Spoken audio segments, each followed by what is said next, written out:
How many of you knew that Cash Money, the rap group Cash Money that signed to Universal, how many of you knew that Cash Money was to be one of the top grossing, top selling rap groups in U.S. history? How many of you knew that?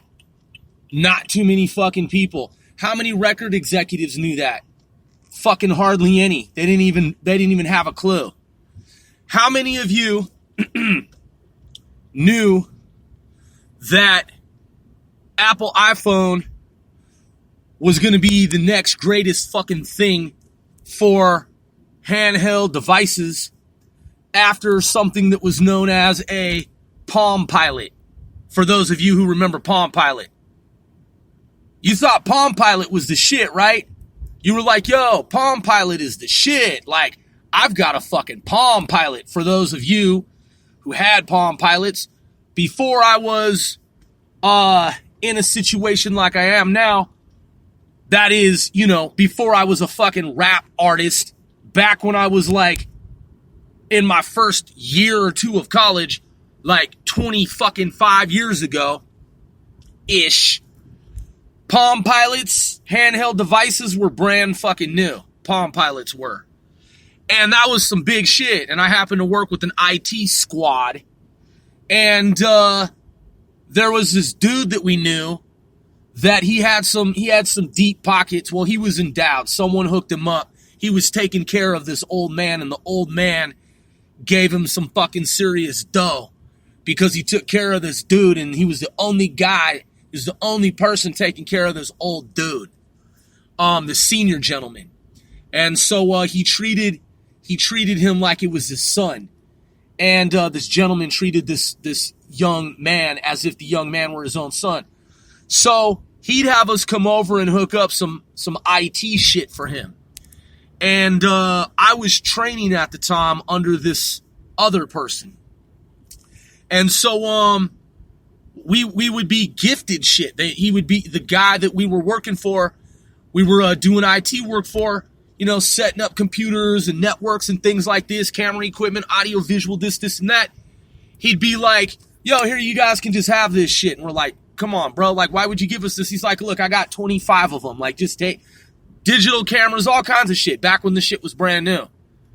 So one of my guys, man, from college, an IT dude I've worked with for years, he had a Palm Pilot, and he gave me one. So we had two Palm Pilots. He had one that at the time was like $400. Now keep in mind, this is back in the 1990s. Okay? Back in the 1990s, was given a brand new fucking Palm Pilot. The shit was worth like $400. It was like brand fucking new. He fell asleep, man, and woke up, and the shit had a cracked screen. There's no way you're gonna get a screen fixed to a Palm Pilot back in the day. Man, there's just no fucking way. They'd be like, yo, just buy a new fucking Palm Pilot. Like, we can't fix this. We don't have the materials or the glass or materials or any of that shit to fix this thing, man. And if we try, it's going to charge you $400. It's the same fucking you know what I mean? Like, it'd be expensive. You didn't know about iPhones back then because they didn't fucking exist. Who would have thought, who would have known that the next move in the world of business were iPhones? How many record executives know right now that 495L4 is the next top grossing rap group in North America, in the United States? How many fucking know? Not too fucking many. Not too fucking many. Just like they didn't know about Cash Money. Imagine how they could have gotten involved with Cash Money but chose not to because they didn't fucking know. You know what I mean? And they wish that they fucking had known, but they didn't. Listen, man, I'm sharing with y'all some remote viewer type shit. 495L4 rap group, is about to take over the rap game. Yeah. And you, the audience, real true fans, you're first to know. Before these record company executives, yeah, we've been pitching. We've been pitching here and there, letting them know, teasing the industry, doing some previously experimental underground shit with dirty microphones. You know, doing some shit, might sound a little offbeat here and there, practicing, rehearsing, right? Doing some improv, some comedy, some questionable shit, some shit that sounds a little sketchy, maybe a little off. Cats questioning like one's like, you know, position in the game, like, come on, man, are you guys for real? And we're like, yeah, we are. Because, man, little do these motherfucking suckers know, we've actually already had some successes. Oh, yeah. Yeah, I won't go into great detail because those of you who are true fans, you already know that we've done shit. We were number 5 on mp3.com in the United States. That's right. We bankrolled all that shit with no major label backing financially. We did it independently. Our music isn't just hip-hop rap. Isn't just hip-hop rap. This motherfucker going over the speed limit then wants to honk his horn. So you know what I did? I just stopped my fucking car dead in the middle of the street like, what's up, bitch? Why don't you fucking slow down? Don't you ever fucking honk your horn at me when you're going over the fucking speed limit, you fucking piece of shit. Yeah. So, and I have the right of way too. So slow your motherfucking goddamn car down since you're breaking the law. And don't think I'm gonna fucking move. Nah, you know what? Fuck it. I'll just stop my car right here in the middle of the fucking street. Bitch. So, major companies have used our material, that is our label's material, because it's not just hip-hop rap. We work with a lot of different musical artists and a lot of different entities. So, our materials have been used by companies, and we've been paid for that. So we have that in our repertoire as part of our success. So I'm just going to leave it at that in terms of that, because I've already talked about this. Sometimes I repeat things for emphasis, but that I don't need to go into some big backstory about the successes that we've already had. Because the less that I do, then the less these fucking jakes know about how far we actually are down the road in this here urban hip hop music rap game. And they think that we're just on some new and upcoming shit, trying to do shit, and they have no idea that we already fucking did this shit and we've already made it to the top. Because, man, that's the way that we designed it. That's the way we orchestrated it. And it's going to be funny, man. It's going to be humorous. Hashtag ultra underdogs.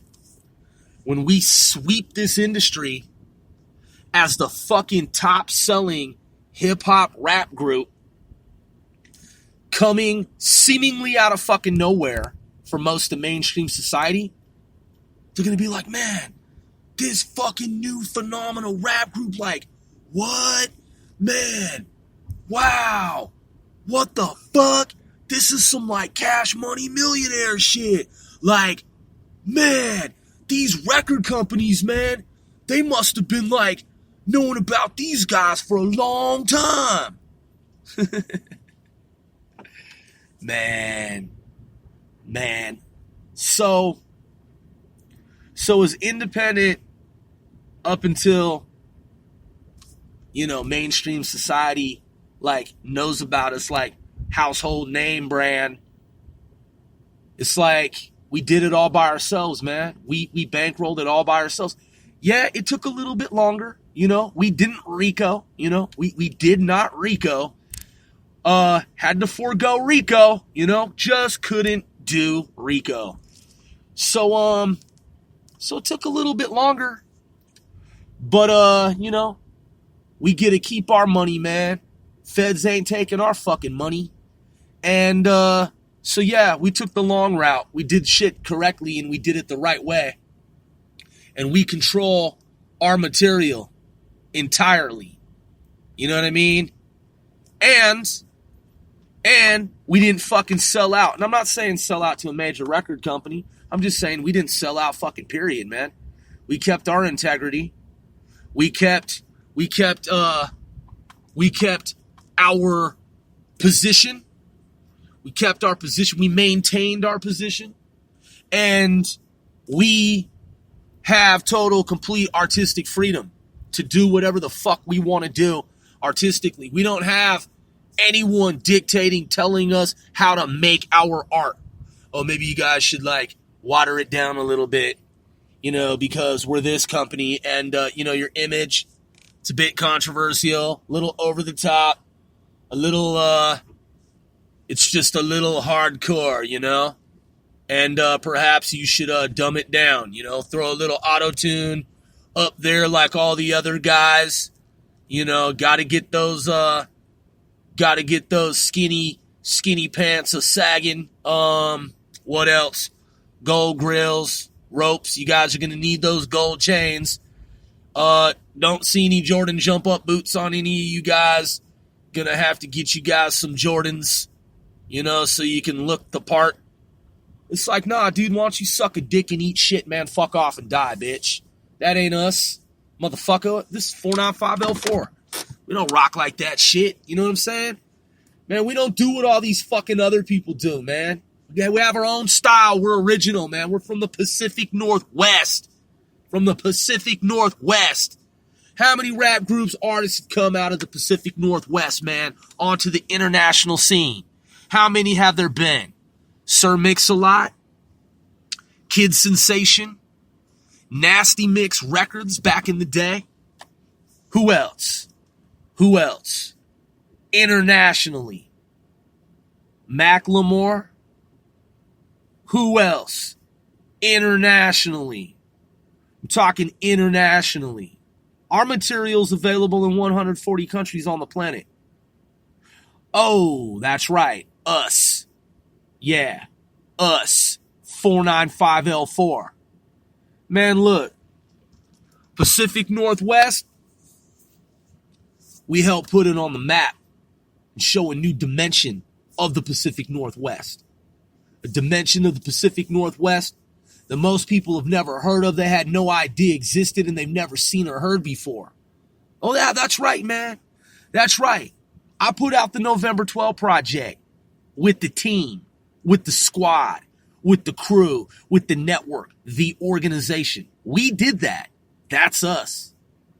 Oh, yeah, it's us. That was phase one.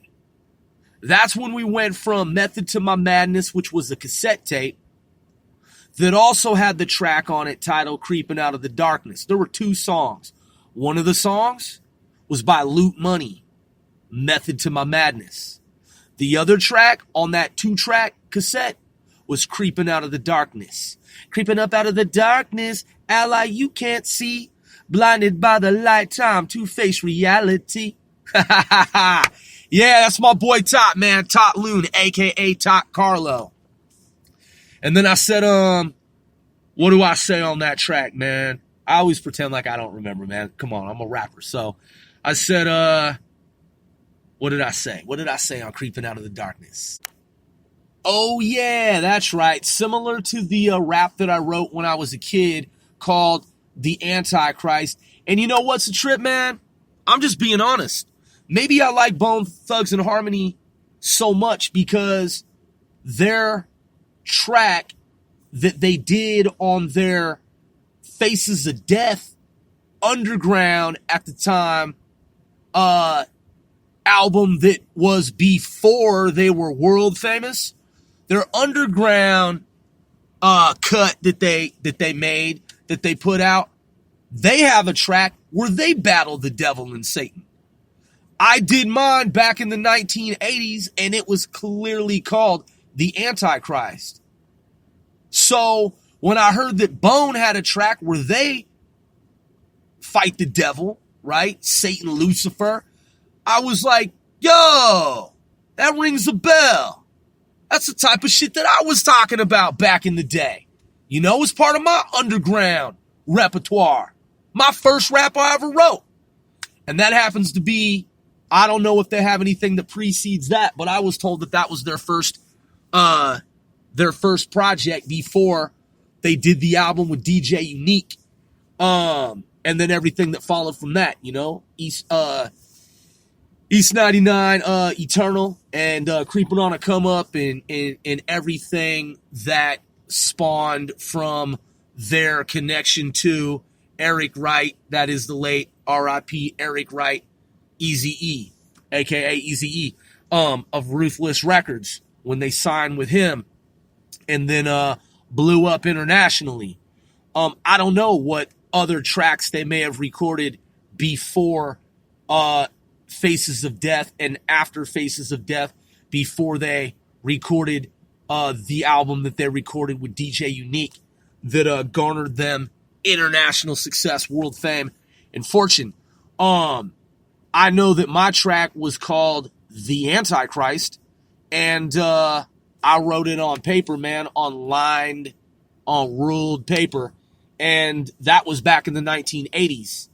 And so yeah, so that was that, man. And so looking back at the Pacific Northwest, our first track, two tracks that we released, like I said, Method to My Madness and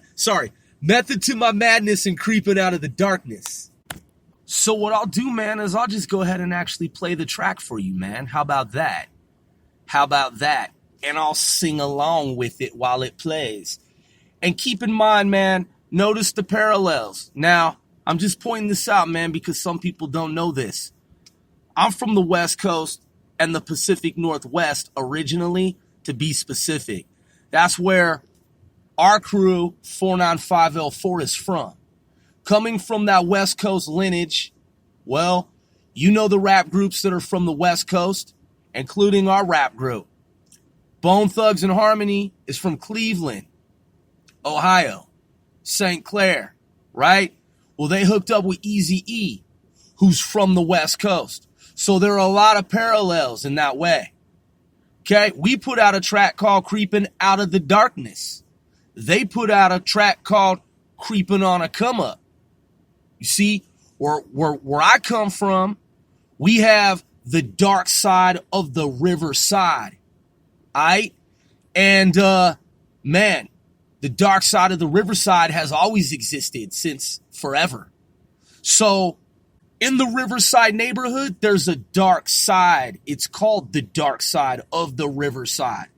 So when we talk about creeping up out of the darkness, that's what we're talking about. We're talking about creeping up out of the dark side of the riverside where we come from. All right? So back in the 1990s, that's what we were rapping about. Back in the 1990s, they were talking about creeping on a come up. All right? Creeping, right? Parallels. West Coast, Pacific Northwest, that's us. Cleveland, Ohio, I'm saying St. Clair, connected to Eazy-E, that's Bone. Connected to the West Coast. You see how it all connects back to the West Coast? So there's a certain theme, there's a certain thematic. And the two rap groups aren't the only two rap groups that have shared that theme and have those parallels. There are a lot of different parallels among many different crews, groups, posses, networks, organizations. So, like I said, man, I'll just go ahead and play the track for y'all without any further delay. Oh, and by the way, it says this is how the Washington State-based rap group CA, that's the larger alliance consisting of divisions 495, 12-3, CMM, and others, felt in 1995, living and doing business in the EVT, neo-Nazi, neo-fascist, and satanic breeding ground. Yeah, a city and county known for mass evil and mass corruption. The track was recorded by Sean and Jimmy at Jimmy Free Recordings in Shoreline, Washington. The project was financed and paid for in full by AON Records. That's us. And Skyline Productions. That would be Desmond Reynolds. That's right. So, y'all ready to hear it? Let's get it. Hold up. Adjust the volume. Let me adjust the volume.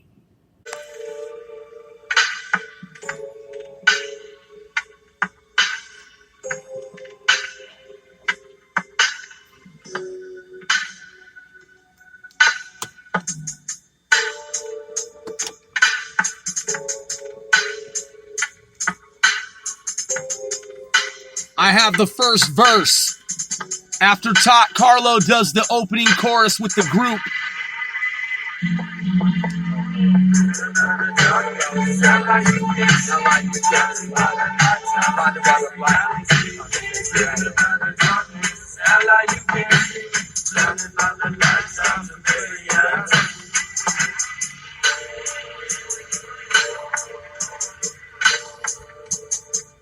I refuse to partake in your genocidal program.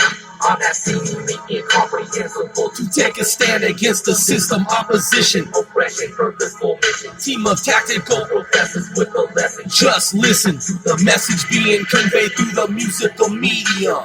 Falsified officials, politicians, fuck them. I'm ready, revolution, Armageddon, apocalypse. Precautionary measures, solar eclipse. Judgment day will come, the second coming of Christ. The last battle on earth, down with the Antichrist. Bail up out the country, sanctuary, save your soul. Don't try to mislead, deceive these people with your barcode. People all offended, wondering, who is this bold man? I'm Alpha Analytical Growth, Numeric X, man. Yeah.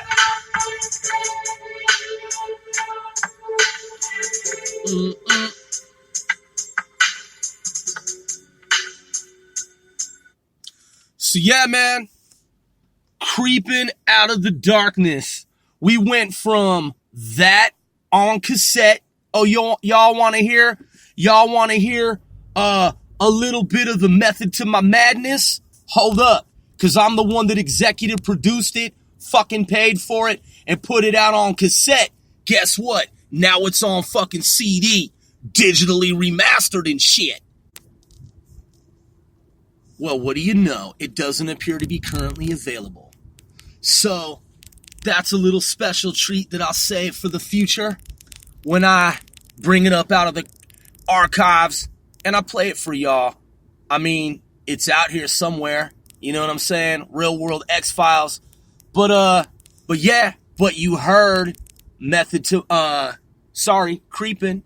You heard Creeping Out of the Darkness from 1995, and those were the early days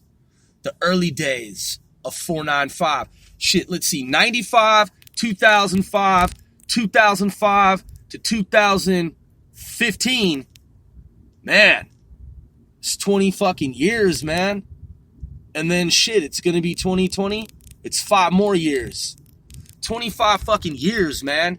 Oh yeah, that's right. And that wasn't the very first shit that we ever recorded.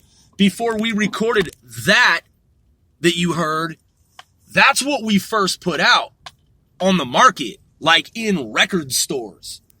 Before that, there were multiple years where we were rapping on the underground circuit, doing house parties and shows and this and that, stages, recording and performing live in fucking concert. That's real shit. It's history that's been hidden and sanitized from the world. Oh yeah, but it's out here.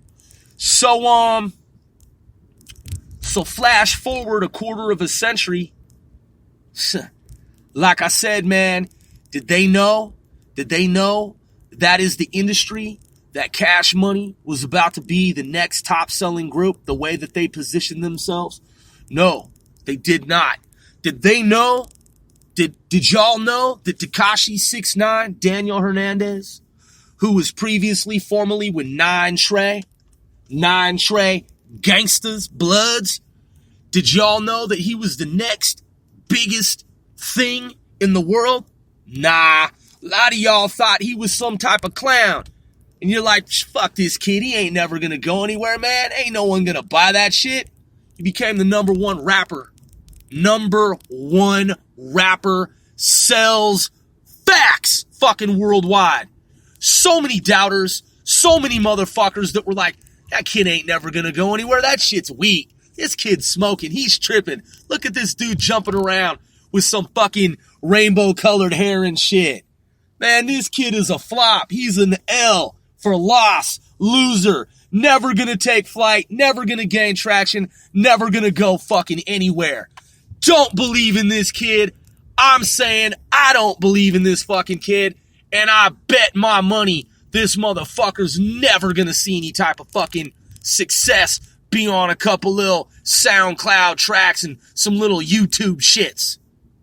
Number one rapper in the world. Oh yeah. Oh yeah. And then you have the motherfuckers who thought that 495 L4 was somehow just playing around. Yeah. You know, man, when cats jump on the bandwagon, man, and they want some fucking dough for nothing, I'm talking about people who didn't support us, man, that were talking shit. And I know who the fuck they are. You know? Oh, yeah, man. You know, look, man, I'm not even going to do the rendition. I've already done the rendition many times. I'm just saying, man, you know? Listen, we did everything the right way. We did it all by the book, man. And then we added a little asymmetric strategy, you know what I'm saying? To confuse, perplex, puzzle, and throw off motherfuckers, you know, so that they thought that we were just like delusional. Yeah, little did they fucking know. The whole time, it's been a master strategy that ultimately pays us zillions of dollars. And we fucking told them the whole time, man. We told them all. And I'm not bragging or boasting. Just saying facts, man. Yeah. Now, watch those same motherfuckers want a handout and act like they were cool with us and that they supported us and were proponents of us and that they were behind us rooting and cheering for us the whole fucking time while they fucking talk shit the whole time. Watch them fucking flip-flop. Watch them turn around 180 and be like, nah, man. No, bro, like I always believed in your guys' campaign, man. I was totally like down with 495L4 the whole time y'all was doing what y'all was doing. Remember me, man? I'm one of the homies and shit, man. I was one of your supporters from fucking way back, Grover. I'll be like, nah, you weren't, bro. You were talking a gang of shit, motherfucker.